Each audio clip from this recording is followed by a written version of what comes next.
কি গো, তোমরা কেমন আছো? আজ আমরা সব আড্ডায় বসেছি।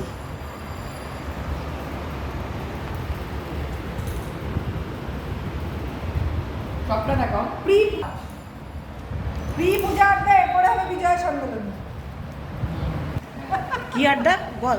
প্রি পূজা, পুজোর আগের আড্ডা, মানে বিফোর পূজা আড্ডা। আচ্ছা, আর এরপরে হবে বিজয়া সম্মেলনী। ঠিক আছে। এটা মানে হোয়াটসঅ্যাপে ব্লক করে দিয়েছে, আমি আর দেখতে পাইনি। কি রে, পুজো আড্ডায় বসে গেছিস? চপ খা। এই আগে জল খা। তো মা, তোমাকে আমি একটা পাঠাবো, লিঙ্ক পাঠাবো, একটা স্পেশাল টাইপের জুতো পরলে করতে লাগে না, মানে পুরো বিকে হাঁটতো, মানে এইটা কি আর গ্যাপ হয়ে যায়, গ্যাপ হয়ে পাঠাবো। হয়তো সেই স্পেশাল জুতো 2,000 টাকা, সেটা এমনি জুতোই 500-700 টাকা বেরিয়ে যায়, পড়বে কি আছে। আমি অনেক আগে থেকে এই হয়ে গেছি ওটা,